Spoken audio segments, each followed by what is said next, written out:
Welcome students. आज हम discuss करेंगे ऑर्बिट और ऑर्बिटल के बीच डिफरेंस को। तो एक तरफ लेते हैं हम ऑर्बिटल और एक तरफ ऑर्बिट और इनके बीच डिफरेंस देते हैं। Orbital, orbit. जो ऑर्बिटल है, ऑर्बिटल का कॉन्सेप्ट दिया गया था जो अपना ड्यूल नेचर ऑफ मैटर और हेसनबर्ग प्रिंसिपल। पहले तो यही बताओ, ऑर्बिट का कॉन्सेप्ट सिंपली दिया था बोर ने और रदरफोर्ड ने कि इलेक्ट्रॉन रिवॉल्व करते हैं न्यूक्लियस के चारों ओर सर्कुलर पाथ में। तो ऑर्बिट क्या हुआ? Circular path around the nucleus. जबकि ऑर्बिटल क्या है? ऑर्बिटल वो जगह है जहां पे इलेक्ट्रॉन प्राप्त करने की जो पॉसिबिलिटी है, प्रोबेबिलिटी है, वो क्या है? मैक्सिमम है। तो ऑर्बिटल क्या है? शेप है, साइज है किसका? रीजन ऑफ स्पेस का। N orbital is the shape, size और डायरेक्शन कह सकते हैं। First, N orbital is the shape, size और डायरेक्शन ऑफ द किसकी?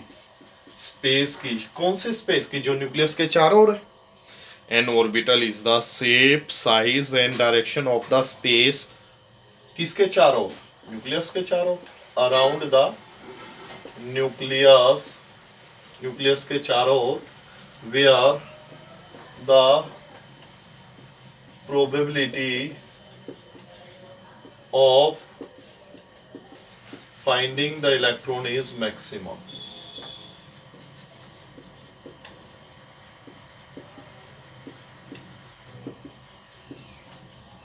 जहां पे इलेक्ट्रॉन प्राप्त करने की जो क्षमता है वो क्या है? मैक्सिमम है। ऑर्बिटल क्या है? शेप है, साइज है या डायरेक्शन है? किसकी? शेप, साइज और डायरेक्शन किसकी है? उस जगह की, न्यूक्लियस के चारों ओर उस जगह की जहां पे इलेक्ट्रॉन प्राप्त करने की क्षमता मैक्सिमम है। क्यों? ऑर्बिटल अपना कॉन्सेप्ट एक्चुअल है, जबकि ऑर्बिट है, ऑर्बिट नहीं है। क्योंकि इलेक्ट्रॉन कभी भी डेफिनेट जो सर्कुलर पाथ है उसमें रिवॉल्व नहीं करता है, उसको फाइंड करने की प्रोबेबिलिटी होती है। ये कॉन्सेप्ट अपना। ऑर्बिट क्या है? Orbit well defined circular path है इलेक्ट्रॉन के चारों ओर और न्यूक्लियस के चारों ओर। An orbit is a well defined circular path किसके चारों? अराउंड द न्यूक्लियस, न्यूक्लियस के चारों। इन विच, जिसमें इलेक्ट्रॉन रिवॉल्व्स, जिसमें इलेक्ट्रॉन रिवॉल्व करता है। ऑर्बिट तो एक वेल डिफाइंड सर्कुलर पाथ है न्यूक्लियस के चारों जिसमें इलेक्ट्रॉन रिवॉल्व करता है। जबकि ऑर्बिटल क्या है? ऑर्बिटल वो स्पेस है जिसमें इलेक्ट्रॉन फाइंड करने की प्रोबेबिलिटी क्या है? मैक्सिमम। अब जो ऑर्बिटल होते हैं they are of different shape. Orbitals are of different shape, अलग अलग शेप के हैं। जबकि जितने भी ऑर्बिट है वो क्या है? सर्कुलर है, सभी के सभी, और डिस लाइक है। All orbit are circular and disc like.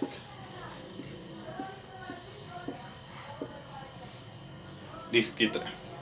Third, जितने भी ऑर्बिटल हैं एस को छोड़ के उनके पास डायरेक्शनल करेक्टर होता है। अब ऑर्बिटल चार तरह के होते हैं, पहले तो ये बता देता हूँ। S, P, D and F. S के पास कोई डायरेक्शन नहीं होती, जबकि पी, डी, एफ के पास क्या होती है? डायरेक्शन। तो क्या लिखेंगे?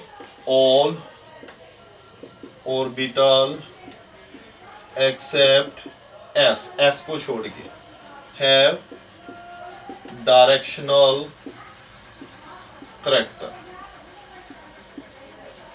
एस ऑर्बिटल को छोड़ के से सभी ऑर्बिटल के पास क्या है? डायरेक्शन होती है। जबकि जो अपने ऑर्बिट है they do not have any directional character. Orbits do not have any directional character. Orbit के पास कोई भी डायरेक्शनल करैक्टर नहीं होता है। जो इलेक्ट्रॉन होते हैं ऑर्बिटल में मैक्सिमम वो 2 हो सकते हैं। जो ऑर्बिटल है, ऑर्बिटल में मैक्सिमम नंबर ऑफ इलेक्ट्रॉन कितने हो सकते हैं? 2। N orbital can have maximum of 2 electrons, जबकि जो ऑर्बिट हैं उनके पास इलेक्ट्रॉन कितने होते हैं? 2n²। n क्या है? नंबर ऑफ ऑर्बिट है। The maximum number of electron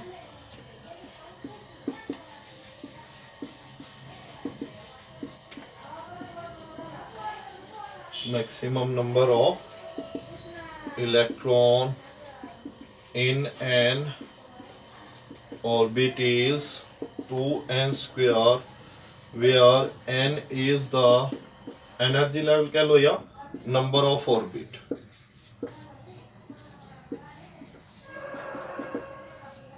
four difference हुआ। फिफ्थ, जो ऑर्बिटल कॉन्सेप्ट है वो किसके अकॉर्डिंग है?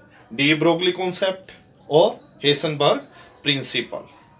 जो ऑर्बिटल कॉन्सेप्ट है वो किसके अकॉर्डिंग है? डी ब्रोगली और हेसनबर्ग अनसर्टेनिटी प्रिंसिपल, और वो इनके अकॉर्डिंग नहीं है।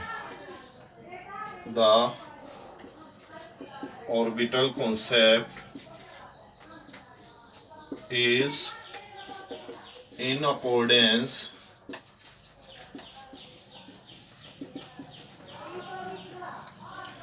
de Broglie and Heisenberg's principle। इनके अकॉर्डिंग है भाई ऑर्बिटल कॉन्सेप्ट। तो मतलब ये मान्य है, क्योंकि वेव करेक्टर भी हो गया और पार्टिकल करेक्टर भी हो गया। तीसरा जो अनसर्टेनिटी प्रिंसिपल बताता है position momentum can not be determine accurately and simultaneously, वो कॉन्सेप्ट भी लागू होता है। तो ये कॉन्सेप्ट अपना सही है। जबकि ऑर्बिट है, ऑर्बिट का concept, the concept of an orbit is not in accordance with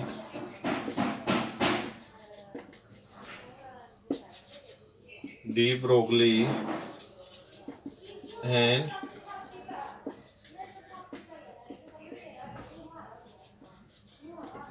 Heisenberg principle, इनके अकॉर्डिंग नहीं है। अब जो ऑर्बिटल है वो हमें क्या दिखाता है? 3 डायमेंशनल मोशन इलेक्ट्रॉन की न्यूक्लियस के चारों ओर। An orbital represent the 3-dimensional motion of an electron around nucleus। 3-dimensional motion वो मैंने कल आपको समझाया भी था भाई। इलेक्ट्रॉन न्यूक्लियस के चारों ओर उस तरह से मूव करते हैं जिस तरह से मधुमक्खी छत्ते के चारों ओर मूव करती है, रिवॉल्व करती है।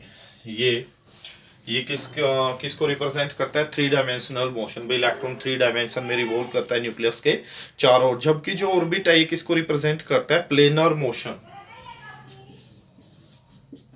Orbit represent the planar motion of an electron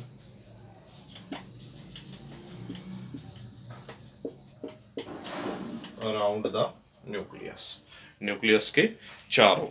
next आता है टॉपिक अपना क्वांटम नंबर्स। क्वांटम नंबर्स क्या होती हैं? क्वांटम नंबर्स सेट है, नंबर का सेट है जो क्या करता है, जिनकी सहायता से हम क्या करते हैं, सभी के सभी इलेक्ट्रॉन को डिफाइन कर सकते हैं जो एटम के अंदर है। Quantum numbers are the set of number with the help of which जिनकी सहायता से we can define all the electron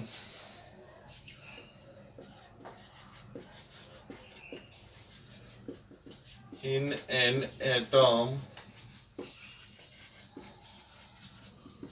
completely। Quantum number क्या है? नंबर का सेट है भाई, with the help of which, जिसकी सहायता से वी कैन डिफाइन, हम परिभाषित कर सकते हैं, ऑल द इलेक्ट्रॉन, सभी इलेक्ट्रॉन को, इन एन एटम, एटम के अंदर है जो, कंप्लीटली, पूरी तरह से। अब जो फर्स्ट क्वांटम नंबर है वो क्या है? Principal quantum number. Principal quantum number, first quantum number है अपना principal quantum number, represented by n। जो अपना प्रिंसिपल क्वांटम नंबर है ये किसको बताता है? This number determine the principal energy level, कितने एनर्जी लेवल या सेल कह सकते हैं जिसमें इलेक्ट्रॉन बिलोंग करते हैं। दिस नंबर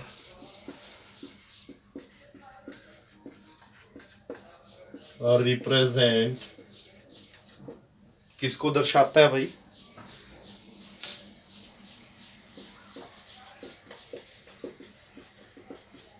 प्रिंसिपल, मुख्य, क्या? Energy level. एनर्जी लेवल कह लो या शेल कह लो। दिस नंबर रिप्रेजेंट, ये नंबर दर्शाता है किसको? प्रिंसिपल एनर्जी लेवल, कितने एनर्जी लेवल है, और या शेल, सेल कितने हैं, किसका? टू विच, जिससे इलेक्ट्रॉन बिलोंग। इलेक्ट्रॉन कौन से सेल से बिलोंग करता है, कौन से एनर्जी लेवल से है, ये एन रिप्रेजेंट करता है। जो अपना प्रिंसिपल क्वांटम नंबर है ये हमें क्या बताता है कि इलेक्ट्रॉन कौन से सेल से है, ठीक है। किससे डिनोट किया जाता है? ये एन से, और वैल्यू कितनी होती है? 1 2 3 4। It is represented by n and n 2 3 4 शो। प्रिंसिपल क्वांटम नंबर किसको रिप्रेजेंट करता है? सेल को। उसके बाद आता है सेकंड एंगुलर क्वांटम नंबर या azimuthal quantum number. Second quantum number अपना एंगुलर और एजीमुथल क्वांटम नंबर। एंगुलर और azimuthal quantum number represented by l. ये एल से रिप्रेजेंट होता है। ये हमें सब सेल देता है, सेल के अंदर कितने सब सेल है, और सब एनर्जी लेवल, ये भी कह सकते हैं जो वैल्यू होती है एल की। The value of l give the sub shell, और वैल्यू ऑफ एल, एल की जो वैल्यू है, एन की वैल्यू किसको रिप्रेजेंट करती है? इलेक्ट्रॉन कौन से सेल से बिलोंग करता है। जो वैल्यू एल की वो हमें क्या देती है? सेल, सॉरी, सब सेल और sub level, gives the sub level और सब सेल। सब लेवल ये एनर्जी लेवल देता है, ये सब एनर्जी लेवल देता है, ये सेल देता है, ये सब सेल देता है। तो जो वैल्यू एल की गिव्स द सब सेल और सब लेवल, किसका? To which the electron belongs,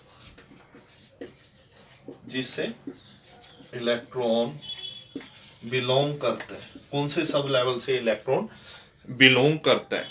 किसी भी n की दी हुई वैल्यू के लिए n can have any integral value ranging from 0 to n-1। ये ध्यान में रखेंगे। For a given value of n, the value of l, n की दी हुई वैल्यू के लिए l की जो वैल्यू होगी, can have any integral value,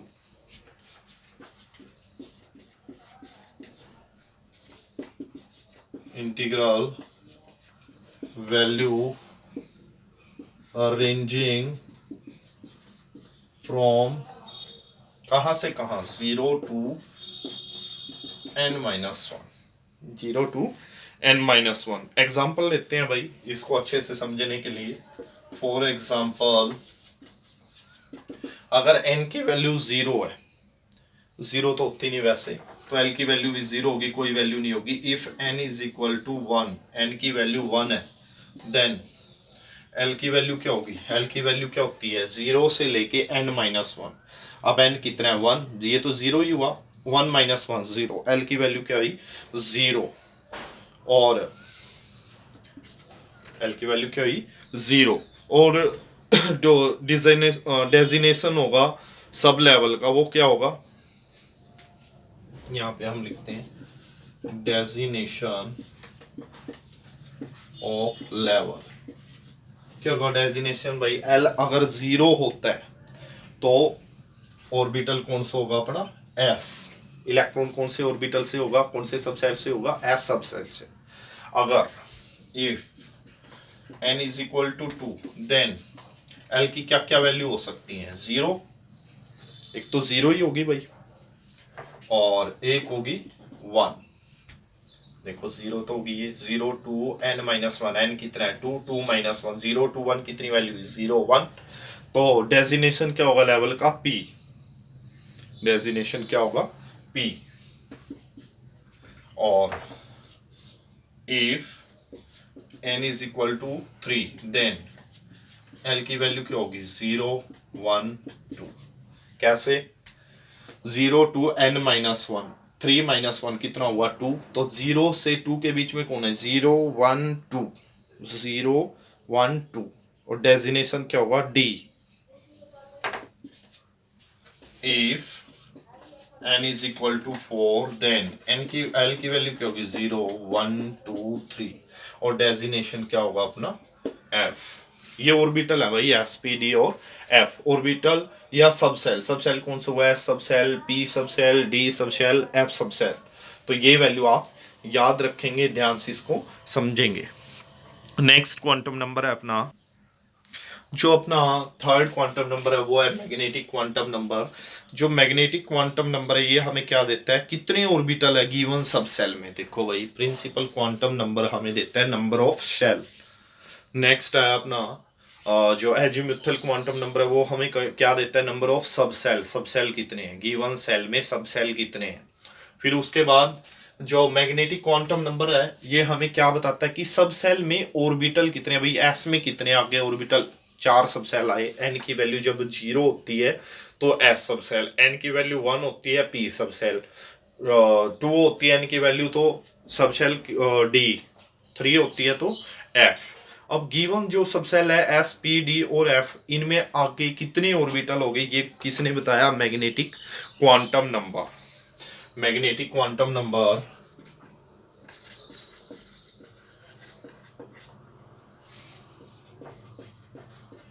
quantum number gives the number of orbital,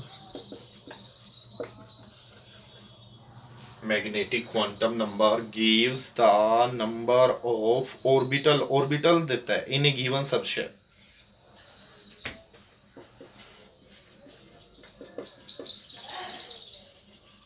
दिए हुए सबसेल में it is denoted by m या ml, और इसकी वैल्यू कहां से कहां लाई करती है -L2 + L। जो वैल्यू होती है ml की वो डिपेंड करती है l के ऊपर, जिस तरह से l की वैल्यू किस पे डिपेंड करती थी n पे, l की वैल्यू n पे, ml की वैल्यू l पे। The value of ml depends upon the value of l and is given by -L to 0 to +L। ये वैल्यू होती है भाई इसकी। अब अगर L की वैल्यू गिवन है तो ml की वैल्यू हम आसानी से निकाल सकते हैं। For each value of L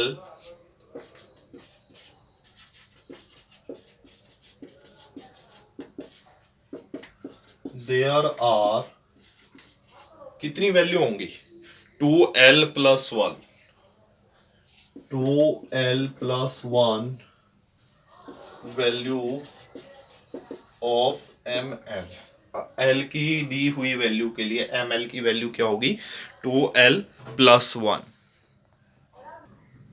अब हम एग्जांपल लेते हैं यदि l की वैल्यू 0 होती है इफ ये पॉइंट आपने बड़े ध्यान से करने हैं भाई। देखो n की वैल्यू जब 0 होती थी l की वैल्यू 0 होती थी, n की वैल्यू 1 होती थी सॉरी हाँ n की वैल्यू 1 होती थी l की वैल्यू 0, n की वैल्यू 2 l की वैल्यू 0 और 1। अब हम l से ml की वैल्यू निकालेंगे यदि l 0 if l is equal to 0 then ml is equal to ml कितना होगा 0 ही होगा minus l to 0 2 plus l। अब l 0 है माइनस 0 0 प्लस 0 एक ही बात है 0। तो जब l की वैल्यू 0 होती थी भाई तो ऑर्बिटल कौन सा था सबसेल अपना सबसेल था s। तो s सबसेल में कितने ऑर्बिटल हुए 1। It means s orbital has only 1 orbital. It means s subshell था भाई s। तो कहेंगे s सबसेल कहां से आया जब l की वैल्यू 0 होती थी तो सबसेल कौन सा होता था s। तो इससे क्या पता चलता है क्या बताता है हमें भाई जो मैग्नेटिक क्वांटम नंबर है ये बताता है कि दिए हुए सबसेल में कितने ऑर्बिटल हैं। अब l की वैल्यू 0 हुई सबसेल कौन सा हुआ s। तो s सबसेल में कितने ऑर्बिटल हुए 1। It means s subshell has only 1 orbital.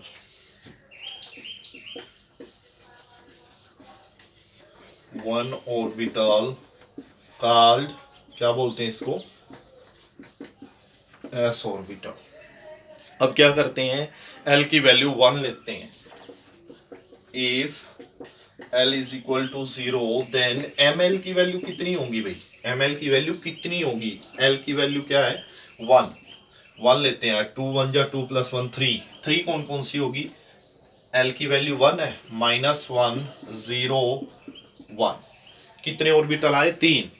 और जब l की वैल्यू 1 होती है ऑर्बिटल सबसेल कौन सा होता है अपना p सबसेल। l के पिछले केस में हमने किया था भाई सबसेल कौन बताता था हमें azimuthal quantum number. If l is equal to 1 तो सबसेल कौन सा हुआ p सबसेल में कितने ऑर्बिटल हुए 1 2 3। It means p subshell have कितने हो भाई यदि हम l की वैल्यू 1 लेते हैं ml की 3 वैल्यू आती है p सबसेल में कितने ऑर्बिटल हुए 3। It means p subshell have 3 orbitals. These are कौन कौन से होते हैं ये px py pz। Third if l is equal to 2 then ml की वैल्यू क्या होगी -2 -1 0 1 2। क्या पता चला भाई इट मींस क्या मतलब है इसका जब l की वैल्यू 2 होती है तो कौन सा सबसेल होता है d सबसेल हैव कितने 5 ऑर्बिटल्स। डी सबसेल में कितने ऑर्बिटल हुए 5 ऑर्बिटल हुए। और ये किससे रिप्रेजेंट किए जाते हैं these are represented bye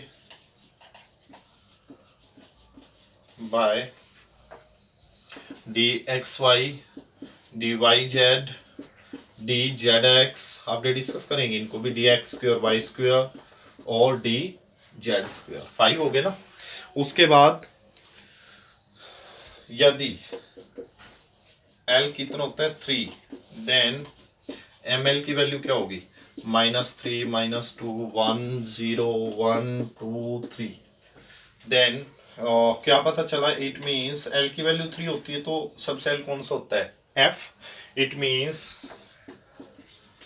f subshell have 7 orbital called f orbital.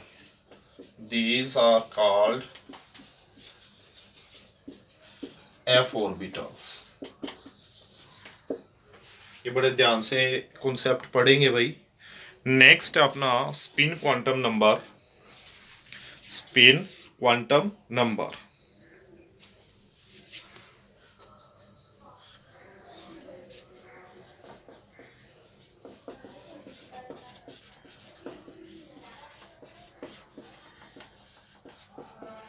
ms से इसको रिप्रेजेंट किया जाता है भाई। और स्पिन क्वांटम नंबर को मैग्नेटिक क्वांटम नंबर भी बोला जाता है भाई। ये क्वांटम नंबर डिस्क्राइब करता है स्पिन ओरिएंटेशन, भाई कैसे इलेक्ट्रॉन स्पिन करता है। भाई इलेक्ट्रॉन दो तरह से स्पिन कर सकता है, क्लॉकवाइज और एंटी क्लॉकवाइज। तो हम उनको रिप्रेजेंट करते हैं अपवर्ड एरो और डाउनवर्ड एरो से। ऑर्बिटल में दो इलेक्ट्रॉन आते हैं, ये हमें पता चल चुका है। एक ऑर्बिटल में दो इलेक्ट्रॉन आते हैं, एक अपवर्ड एरो लिखेंगे, एक डाउनवर्ड। दो ओरिएंटेशन होगी, एक क्लॉकवाइज के लिए, एक एंटी क्लॉकवाइज के लिए। तो ये क्वांटम नंबर किसको डिस्क्राइब करता है? स्पिन ओरिएंटेशन को। This quantum number describe the spin orientation of electron। since क्योंकि इलेक्ट्रॉन स्पिन कर सकता है भाई दो तरह से, since the electron can spin only in two direction।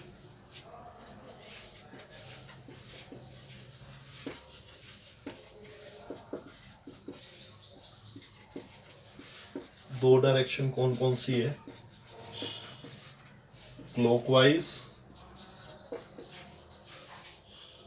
And anti clockwise. और इसीलिए जो स्पिन क्वांटम नंबर है उसके पास टू वैल्यू हो सकती है भाई। So the spin quantum number takes only two values.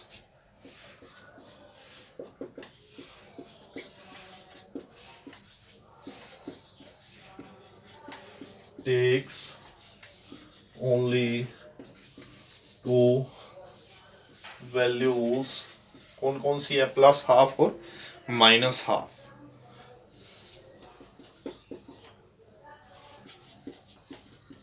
Minus half. अब जो प्लस हाफ होती है वो किसके लिए होती है? क्लॉकवाइज के लिए। और जो माइनस हाफ होती है वो किसके लिए होती है? एंटी क्लॉकवाइज के लिए। और दीज वैल्यूज, कौन कौन सी value? ms plus half and ms minus half are represented by upward and downward arrow. इनसे इनको रिप्रेजेंट किया जाता है। तो आज के लिए आप इतना ही करेंगे। Thank you.